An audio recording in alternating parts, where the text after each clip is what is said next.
Namaste, welcome to AstroSarasvat. I am Chandramukhi and today we are going to read a chart together. So, in this video, I'm going to assume that you already know what all the planets signify, you know the signs, you know the houses, and we are just going to put everything together and read or interpret a particular chart. So, this is the chart that we are going to look at, and you will constantly see it on one side of the screen. And let's begin. So, to start with, I always like to first and foremost look at the Lagna Rashi or the ascendant sign, right? So the ascendant in this particular chart is the sign of Scorpio, and Scorpio is ruled by the planet Mars. So we will look at the ascendant and the lord of the ascendant, where it is positioned, and what is the strength of the planet, and what sign it is in. So in this particular situation, Mars, which is the lord of the Lagna, is situated in the ninth house of Dharma, of good fortune. So that placement in itself is excellent, right? The lord of the first house, Lagnesh, going into the ninth house, nothing better than that. That's an excellent positioning. However, the fact that Mars is debilitated, that too will have to be taken into consideration.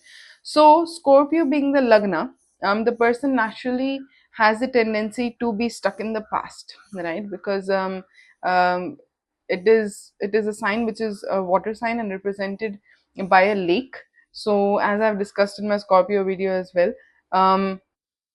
the person has a difficulty in overcoming and forgetting the past, and a difficulty in forgiving people, because just like in a lake, things can come in, but because the water is stagnant, because it's not flowing, whatever comes in just stays over there. There is no exit, there is no flow, there is no way for it to leave the pond, right? Because it's just there.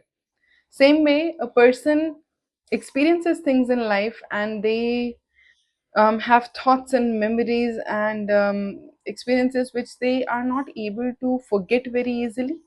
And because of not being able to forget it and holding on to it, a certain amount of resentment is created, and the person might also have a desire to take revenge, or is not able to forgive other people easily for what happens. Now, also, just like in a lake, whatever we put inside will not necessarily just float on the surface the entire time. It will settle down at the bottom of the lake, right? So it's not always visible. We don't know that it's there. But if you take a stick and you move things around, then it resurfaces. So similarly, the experiences which a person has does not mean that they are constantly thinking about it or constantly worried about it or bothered by it. But if something happens which triggers them, then they're reminded of all that has happened with them in the past, that, oh, this person also did it and that person also did it, or I've, had such an experience before also, or the same person has done this and that also with me. So, it just proves the point and brings it back to the same place, that this is so wrong. So that is one thing which Scorpios kind of struggle with.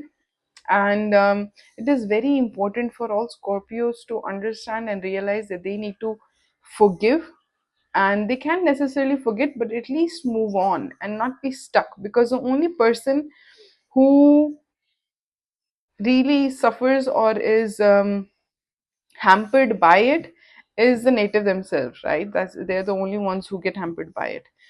So that's Scorpio. But at the same time, Scorpios have a big blessing that they can be very successful in whatever they put their mind and heart to. Now, the sign Scorpio also represents depth, and going into the depth of things. So research related thing, the person would be naturally very much inclined towards a detective, um, novels or movies, or just wanting to reach the bottom of something, reach the root of whatever it is that they're analyzing and studying. So very good in doing that. Now, the fact that Mars, the ruler of this sign Scorpio, um, is sitting in the nakshatra of Ashlesha, and Ashlesha is ruled by the serpents. So serpents also, they protect and preserve ancient knowledge.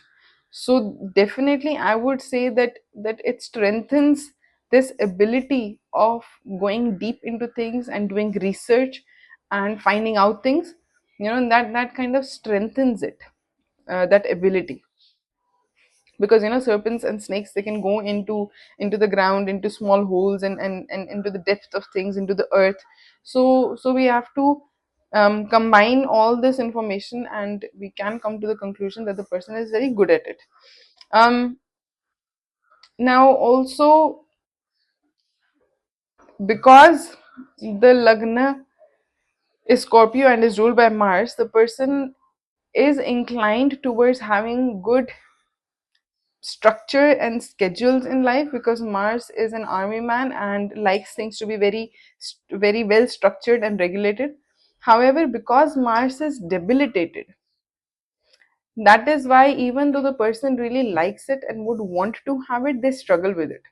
So sticking to timetables, sticking to schedules, sticking to routine is not easy. The person wants to do it, but they cannot do it because Mars is debilitated. However, the person has to keep trying, because they are not going to feel satisfied until and unless they establish a good routine, and they have their life a bit more structured. Now, adding to this, the fact that um, Mars is also the Atma Karaka. Atma Karaka is basically a planet which tells about a person's um, desires from a previous life. And basically, Atma Karaka, Atma is the self, and Karaka is a planet which represents the self. So there is a particular planet which takes up the position of the Atma Karaka, and that gives us further information about what a person really needs to do in order to feel fulfilled, in order to feel that they are fulfilling the purpose of their Atma, right? So in this situation, because Mars is the Atma Karaka, so same thing, the person requires schedule, requires routines, requires some sort of regularity and rigidness in their life.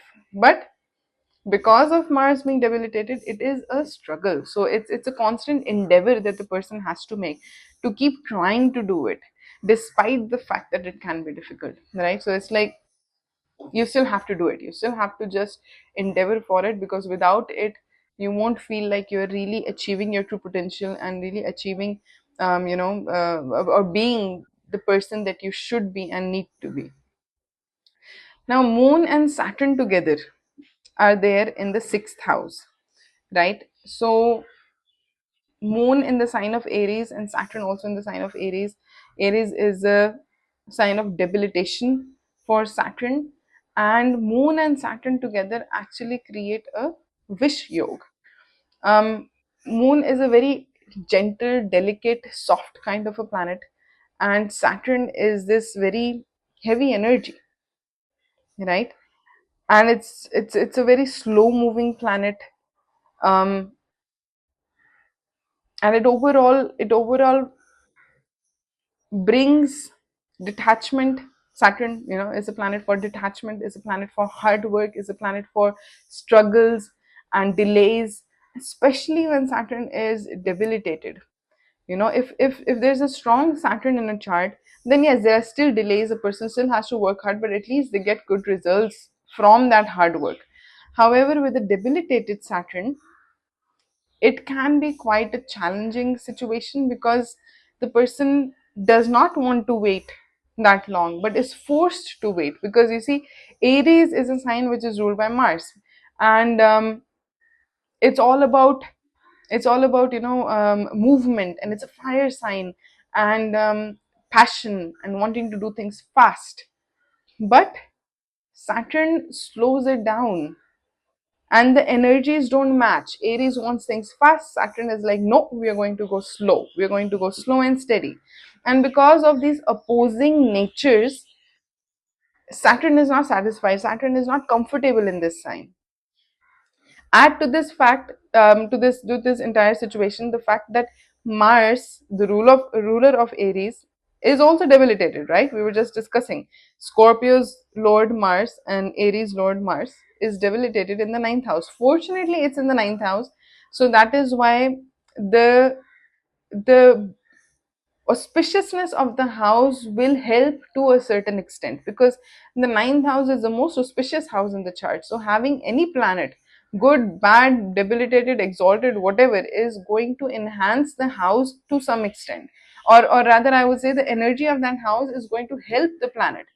And it's always good to have a planet in the ninth house. However, the fact that it is debilitated makes the person impatient, right? Because Mars is not being its normal, ordinary um, self, where it is being disciplined, where it is putting in the effort. Rather, it is in a water sign of Cancer, and it's debilitation sign, so it becomes weakened, and it makes a person very impatient. So coming back to the Saturn Moon combination, you know, Moon, this gentle planet, Moon generally is pretty good in Aries, because it's in the house of its friend. Mars is a friend for Moon. However, the fact that the lord of that sign, the dispositor of Moon, Mars, is debilitated, and the planet that it is sitting with, Saturn, is also debilitated, right? And it is in the sixth house.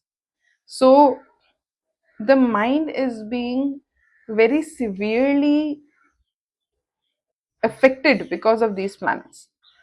And what does that mean? That means that the person is most likely going to feel very anxious about things, is going to worry a lot about things, is going to feel constantly detached and cut off from things in life. You know, the native can be surrounded by people and yet feel lonely, and can still feel like things are just not working out, and everything is very slow, everything is very just dragging along in life.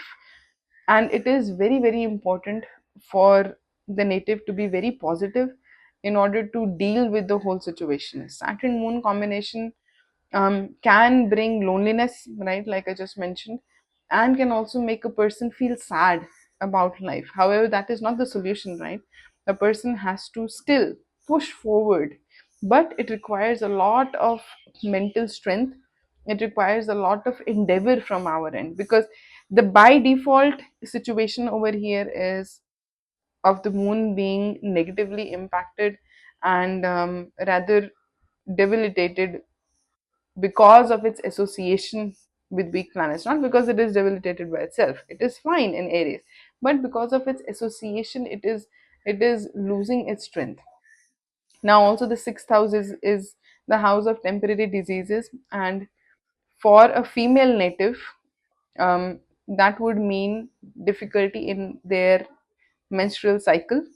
That could mean PCOD, PCOS, or otherwise just really painful periods. That is something which women would experience with this kind of a placement. Um, this also impacts the relationship with the mother, because the moon represents the mother as well, along with our own mind. Now, if we look at the fourth house of the chart, which is the house for the mother, because whenever we are looking at any particular aspect of life, there is generally more than one planet or house which is representing that particular aspect of life. So for example, if you're talking about the mother, we are going to look at the fourth house, but we are also going to look at the moon. We're going to look at the lord of the fourth house, right? Very often we also look at the fourth from the moon. So we have to look at multiple things. Now in this situation over here, let's look at the planet which is sitting in the fourth house. That is the planet Ketu. So first of all, it is said that whenever Ketu is in the fourth house, the mother would have experienced a rather painful delivery, or otherwise was in some or the other way not easy for the native's mother to give birth to the native. Second thing is that the relation itself would be somehow or the other confusing. So the native would find the relationship a bit confusing with the mother. Add to it the fact that it is the sign of Aquarius, which is ruled by Saturn, debilitated planet, and the planet Moon, which represents the mother, is sitting with that debilitated planet Saturn in the sixth house. So the relationship with the mother um, is not easy. It is a karmic relationship because the sixth house also represents our karmic debts from previous lifetimes. Along the fifth and the sixth house generally show that. And there is some sort of a karmic relationship with the mother, and the native just has to go through it and attempt to still be respectful and still be nice with the mother, even though there is some sort of a disconnect between the two because of the Saturn over there. Perhaps the mother is not able to understand the native nicely, right? Or otherwise, the mother's own life would have been so filled with struggles. That is another thing. We have to be careful. Very often, when there is something shown in the chart, if it doesn't directly represent the relationship with the mother, it can very well also represent the mother's own life. Most likely it impacts both the things. So the relationship with the mother is also impacted, and the mother's life herself would be full of struggles, because again, Moon is sitting with the debilitated Saturn, the fourth lord Saturn is debilitated, so her life would be full of struggles and a lot of hard work, a lot of hard work. um she would have to struggle a lot. Also, she would suffer from ailments related to bones, because again it is Saturn. So that is about the relationship with the mother. Now, if you look at the father, the ninth house, we have a debilitated planet over there as well, right? Mars. And the lord of the ninth house, Moon, is sitting with Saturn, which is debilitated, and the planet Sun, which represents the father, although that is sitting in a good sign, it is sitting in the sign of Leo, but it is associating with Rahu. Even though we must also keep it in mind that Mercury and Venus are sitting between Rahu and Sun, so they are kind of protecting the Sun to some extent from Rahu because they are coming in the way. But still, Rahu and Sun are in the same house, are in the same sign, so that also negatively impacts Rahu. So the native would experience some kind of difficulty with the father. In this particular situation, the native has said that the father died at the age of when the native was 13 years old. So unfortunate event.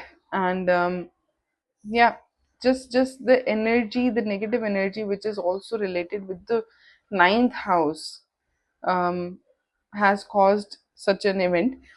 Now, it wouldn't necessarily result in that, but it did in this particular situation. If not that, if the father were to still be present, then also the relationship with the father would not have been easy, or perhaps the father would not be present. Even though he is physically present, he might not be emotionally present, or might not be able to provide all the facilities in life to the native as would generally be expected from a father, right? So in some or the other way, the relation with the father is definitely um, marred by such a planetary position. And the father himself would also have been um, somebody who loses temper easily, debilitated Mars, and yeah, would have struggled also in his life. Now, coming to the other planets, it is very important to see where there's a um, combination, or where a lot of the planets are coming together. In this particular chart, a lot of the planets are coming together in the 10th house, in the sign of Leo. Now, the 10th house represents career, right? Represents the person's position in society, their efforts, and their career path. So for this particular native, it is very very important to focus on their career, because that is where a lot of the planets are sitting, and that would naturally become a very major part of life and a satisfying part of life, because naturally, the relationship with the mother and the father have are impacted to some or the other extent. So career is definitely something which is going to be very, very important. um, Rahu, Sun, Mercury, Venus, all these planets over there, that means that the person would be doing more than just one job. They could be multiple streams of income, there could be multiple professions or careers going simultaneously, because of the presence of so many planets over there. Now, what kind of things could be there? Each individual planet which is present in the 10th house can give us some sort of an idea about what kind of work the person could be doing. So when we talk about Mercury, Mercury brings careers related to accounting, related to language, translation, business, even, um, and related to knowledge, education, learning.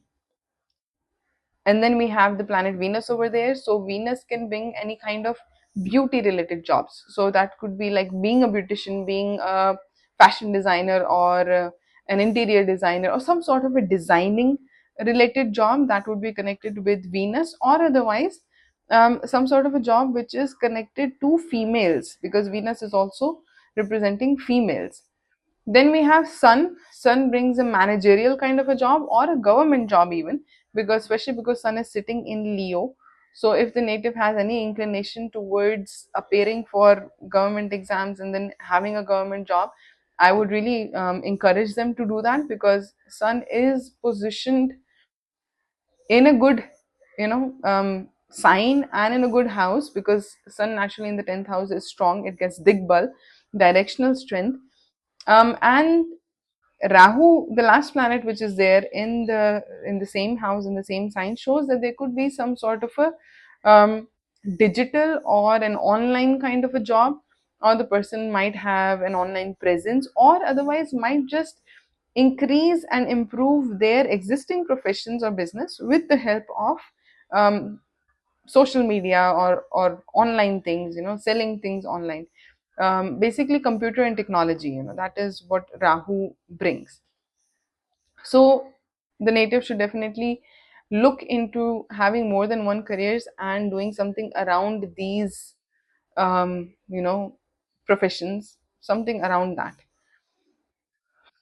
Now, talking about Jupiter, so Jupiter is sitting at a place where certain softwares are going to show Jupiter in Aquarius at 30 degrees, or otherwise it's going to show Jupiter in Pisces at 0 degrees. So in this particular software which I'm using, it is showing Jupiter in the fifth house, in Pisces. Now, in order to determine where Jupiter actually is in this situation, it is best to question the person, have a few questions, and see how has Jupiter acted till the present, and then we can determine whether we should place it in the fourth house in Aquarius, or in the fifth house in Pisces. For the time being, I'm going ahead with the one which I have with me, which is Jupiter in the fifth house. So Jupiter in the fifth house, in its own sign Pisces, is very nice, is very auspicious. That gives the native a good ability to learn things. Fifth house is all about learning, and also gives a spiritual inclination, because fifth house is also related to spirituality. It is one of the dharma houses, and Jupiter is one of the most important planets for spirituality, for religion, right? Also, fifth house is all about teaching, and we already have Mercury in the 10th house, which is related to education and intellect, really. And Jupiter in the fifth house, Jupiter is Guru, so also related to teaching, and in the fifth house of teaching. So teaching could also be a profession that the native could look at. So there could be a primary profession, and then teaching perhaps tuitions in the evenings, or otherwise conducting courses perhaps in relation to whatever the primary profession of the person is. Somehow or the other, teaching can be and should be involved. That would be something very nice. Also, it would be predicted that the person would have a son. However, for determining children in a person's life, it is important to check both the spouses chart before making a prediction. um, in regards to marriage, we check, when we have to check marriage, we have to check Jupiter, we have to check the seventh house, the lord of the seventh house, we have to check Mars also to some extent, and Venus. So in this situation, the lord of the seventh house is Venus, and Venus is positioned in the 10th house. So I would not be surprised if the native meets the person that they're going to get married either in the office, or in their workplace, or otherwise could be somehow or the other connected to the workplace, perhaps a supplier or a customer or somebody that they meet when they are out working. So in a workplace scenario, they could meet their potential partner. Jupiter in the fifth house is a pretty good placement for the husband as well. There will be a loving relationship between the spouse and the native. Mars in the ninth house, again, positioning is very auspicious, but it is debilitated. So I would expect that perhaps the partner could also have a short temper and be a little bit impatient because of the Mars's debilitation. But overall, I would say the native can expect a good relationship, a good marriage. Now in this also, Venus is sitting with Rahu, right, in the 10th house along with Mercury and Sun, and Rahu is a planet which shows everything foreign, everything. Rahu is basically an outcast, everything which is other than normal, just not normal, abnormal. So what that really means is that the spouse could in some or the other way be foreign to the native.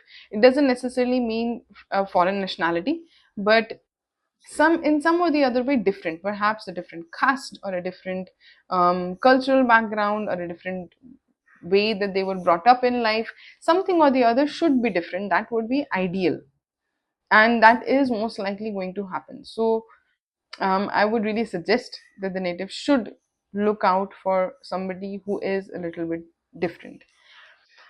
So anyway, there's a lot more to check.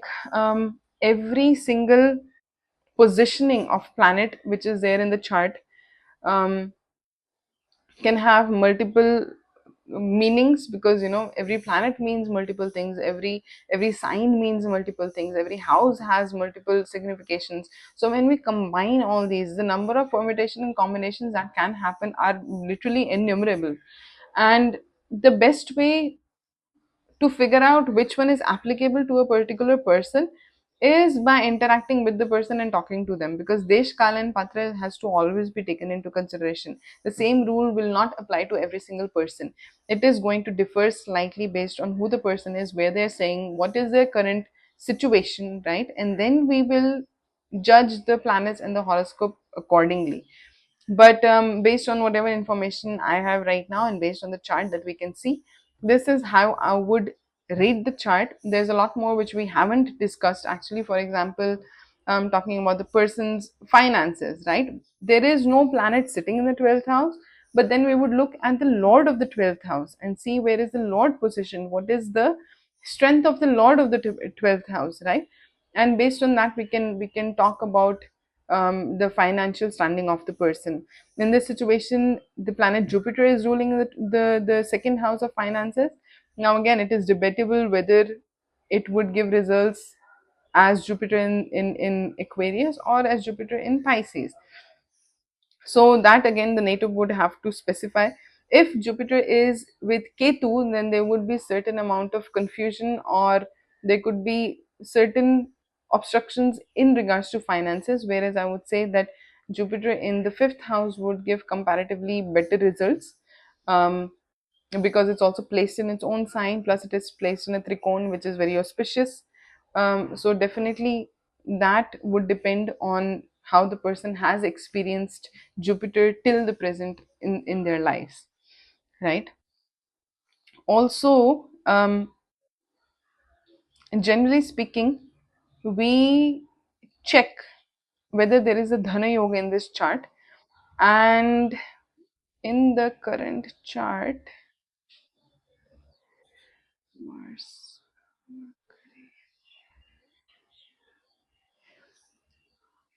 two of the signs which represent money, which represent finances, are being ruled by the same planet. So I would say the native would always have sufficient in life, might not become a millionaire or a billionaire, but they will always be sufficient and they won't be a lack as such. That is what Dhana Yoga is all about. People often think that if there is a Dhana Yoga in chart, which by the way is not uncommon, it's actually a pretty common thing. It just means that the person is never going to face any kind of significant lack in life. Whatever really is required to live with the lifestyle that you have been living till now, that will come about in some or the other way. So that is my analysis of the chart. um, there is a lot more to check, right? The Navamsha chart, we didn't even touch the Navamsha chart as of now. That would also have to be checked for the middle 30 years of life. This is basically the first 30 years, plus it impacts the entire life, but then the middle 30 years would be checked from the Navamsha chart. And then of course we would have to check the dashas as well, the time periods, to see what the person is going on right now and to make any kind of predictions, right? And along with that, the transit of the planets in the sky right now would also have an additional impact. But we'll keep it till here for this video. And please like and comment and share, and let me know what you think about this chart. Hare Krishna.